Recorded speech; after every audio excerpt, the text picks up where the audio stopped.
Hello, Teacher Rosane here! E no vídeo de hoje nós falaremos sobre outros verbos conjugados no present simple ou simple present.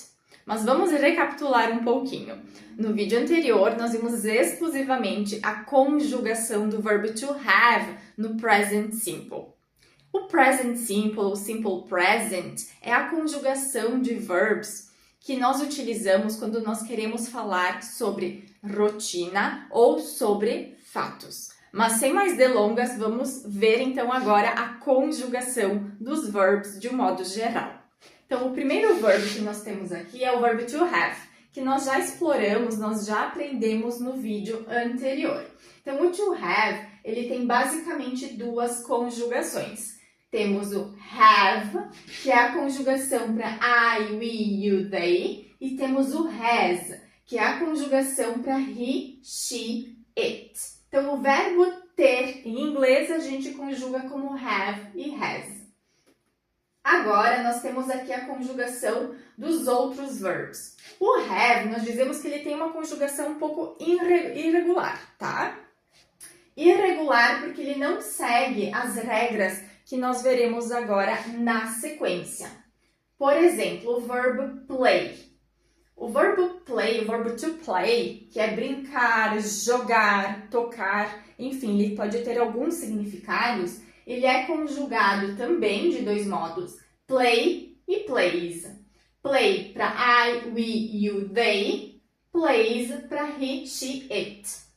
Então, essa conjugação aqui, basicamente, é a conjugação geral, onde que a maioria dos verbos se enquadram. E o que mudou, então, nessa conjugação? Basicamente, nós acrescentamos o S quando se trata de he, she ou it. Então, essa é a conjugação geral, que a maioria dos verbos seguem. Porém, nós temos algumas exceções. Por exemplo, o verbo to study, que significa estudar. Então, o to study, ele também é conjugado, né, de dois modos. Study, studies. Porém, diferente do verbo play, aqui não basta acrescentar o S. Nós temos o término como IES. Mas por que isso acontece? Basicamente, porque esse verbo aqui, ele termina por consoante Y. Então, todos os verbos que terminarem deste modo, consoante Y, nós cortamos o Y e acrescentamos IES. Existe também uma terceira regra. Então, novamente, regra geral, acréscimo do S. Verbos que terminam por consoante Y, nós cortamos o Y e acrescentamos IES. E verbos que terminam por S, SH, CH, X, Z ou O, né? Ou O, nós acrescentamos ES quando for a conjugação de he, she ou it. Então, aqui nós temos o verbo to do, fazer, que fica conjugado, que é conjugado como do ou does. Ok, pessoal? Então, essas aqui são as regras de conjugação dos verbos no presente, certo? Sim, existem algumas exceções. Nós vimos que o have não segue essa regra. O verbo to be, que também nós já vimos, ele não segue essa regra. Ele tem uma conjugação e regras próprias, certo?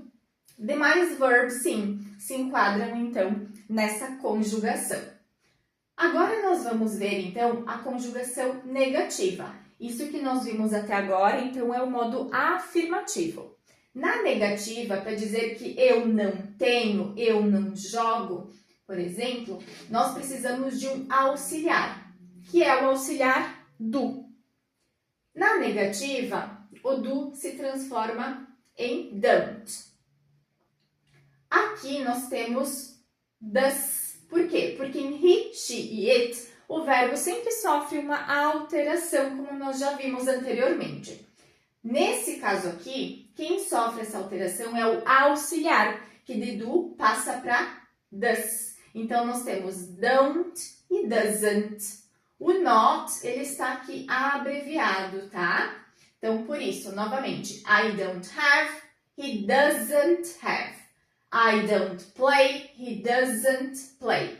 I don't study, he doesn't study. I don't do, he doesn't do.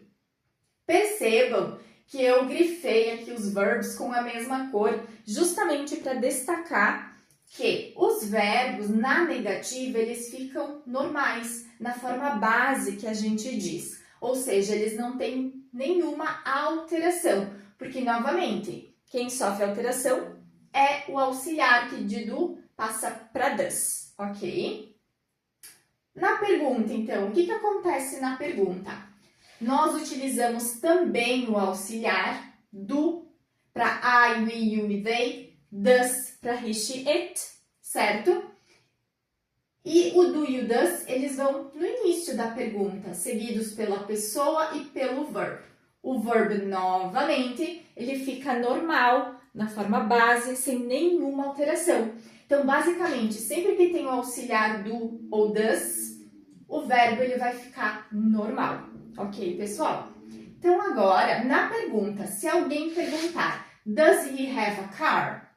Como nós responderemos essa pergunta de um modo curto? Yes, he does. No, he doesn't.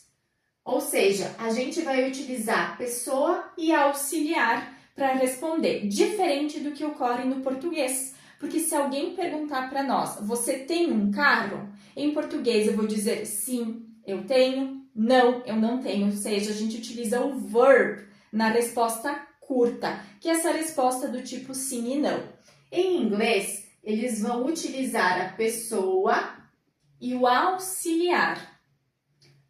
Mais um detalhe, esse auxiliar que nós utilizamos aqui, ele não é traduzido. Ele somente aparece na pergunta e na negativa para dizer que essas frases estão no presente, porque se elas estivessem no futuro ou no passado, elas teriam outros auxiliares para esses tempos. Então, quando eu falo he doesn't have, for example, he doesn't have a car, eu estou dizendo ele não tem. Percebam que o does aqui, ele não muda basicamente o significado, ele não tem uma tradução própria, mas ele indica que esse verbo aqui está no presente. Então, eu estou dizendo que ele não tem e não que ele não terá ou que ele não teve, por exemplo. Ok, pessoal? Então, basicamente, esse é o assunto do vídeo de hoje. Eu espero que esse vídeo tenha sido útil para vocês e nos vemos em breve. See ya!